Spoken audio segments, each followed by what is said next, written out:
Does the Labour Party have a massive racism problem? Keir Starmer was very quick to call millions of people racist this summer. You have surely heard about the turbulent political winds, but never before has there been a battle as intense and captivating as the one happening now. As Patrick Christys is gradually asserting himself, the shocking statements from the Labour Party are leaving Keir Starmer in a state of deep concern. Now, let's follow this thrilling development. But before we begin, don't forget to like and subscribe to stay updated on all the hottest news. People displaying swastika tattoos, shouting racist slurs on our streets, Nazi salutes at the cenotaph. The cenotaph, the very place we honour those who gave their lives for this country, desecrating their memory under the pretence. But he also grouped millions of people in with those wrongers that he mentioned there, didn't he? I think, though, he needs to look a bit closer to home, because at the weekend, this happened. Badenoch, 53,806 votes, and Robert Jenrick, 41,388. Badenoch has just been elected as the leader of the Conservative Party, an event that quickly attracted widespread attention. Following this, Labour MP Dawn Butler retweeted a controversial statement, claiming that Kemi Badenoch was a white supremacist in the body of a black person. This tweet was quickly deleted, and the original author insisted it was merely a sarcastic comment. Nonetheless, many believe that the content of this tweet carries a clear racist implication, is deeply offensive, and is entirely inappropriate. However, Labour leader Keir Starmer refused to impose strict disciplinary measures against Dawn Butler and did not revoke her position. What is the reason behind this concession? Some suggest that Starmer may fear being accused of racism if he takes a hard stance against Butler. Previously, another Labour MP, Rupert Huck, also stirred controversy by stating that Prime Minister Kwasi Kwarteng just looks like a black person. After public backlash and political pressure, Starmer eventually reinstated Miss Huck. In a recent appearance on GB News, Kwasi Kwarteng shared insights about personal relationships with colleagues, pointing out that their actions unnecessarily provoke racial issues. Kwarteng emphasised that if Kemi Badenoch were to lose, these individuals would still attribute the cause to the Conservative Party and to Britain as a whole being racist. But now, with Badenoch winning, they continue to assert that this victory bears the marks of racism. This is indeed a contradictory stance, as if everything is viewed through the lens of racial bias and division. There is a prevalent view that a clear double standard exists. If a member of the Conservative Party or a reform group expresses similar opinions, they would certainly face a fierce backlash and risk being removed from their position immediately. A prime example is the case of Lee Anderson, who made comments about Islam related to Sadiq Khan. Notably, Dawn Butler herself had previously written to Rishi Sunak, then the leader of the Conservative Party, demanding strict action and stating that diversity is our greatest strength. In that letter, Butler also called for the removal of Lee Anderson's witty persona, demonstrating a resolute demand for integrity in leadership.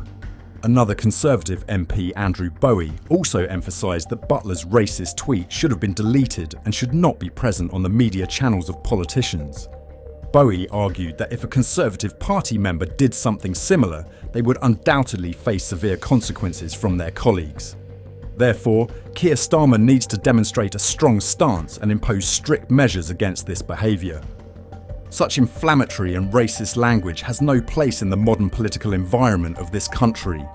The Minister of Home Affairs in Vancouver also criticised strongly after learning about the incident, and affirmed that no favouritism should be shown to any ethnic group. Suspended Labour MP Zara Sultana recently posted a controversial tweet claiming that Kemi Badenoch, a woman of Nigerian descent who largely grew up in her homeland and returned to the UK at the age of 16, now represents the far right. This view is seen as unreasonable and unconvincing. However, Keir Starmer seems insufficiently decisive to take strong action regarding these statements. Many senior Labour MPs have publicly expressed their disappointment at the absence of representatives from the black community at number 10 Downing Street, especially when the Conservative Party just elected Kemi Badenoch, a black woman, as its new leader.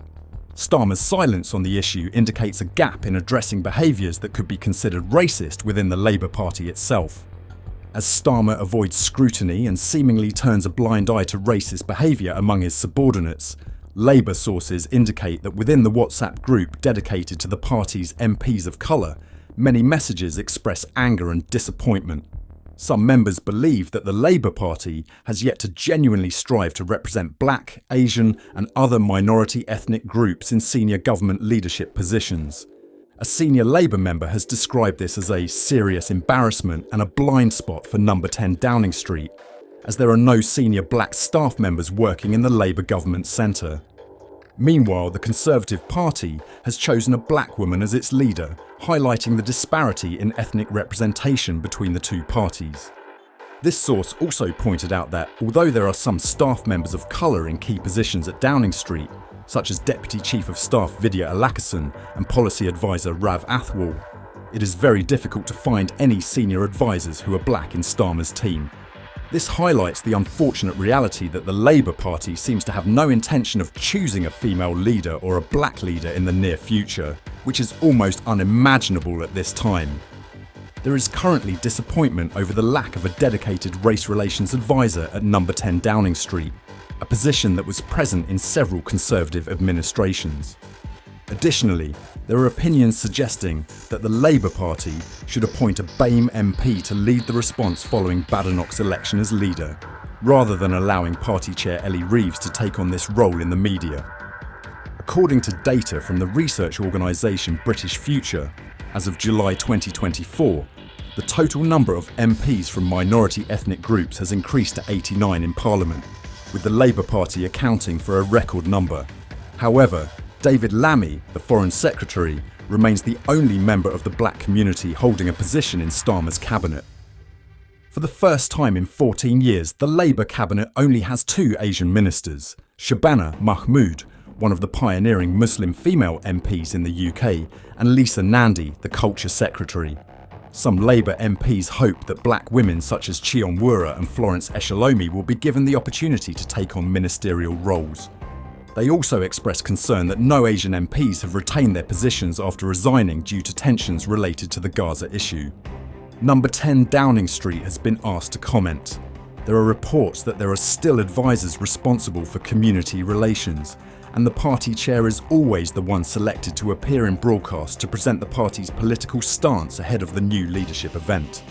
Sources also note that the number of MPs from minority ethnic groups in the Labour Party reached a record high in the recent election, but more effort is needed to improve ethnic diversity representation. Florence Eshalomi and David Lammy congratulated Kemi Badenoch after she became the first black woman to lead a major party in the UK and Europe.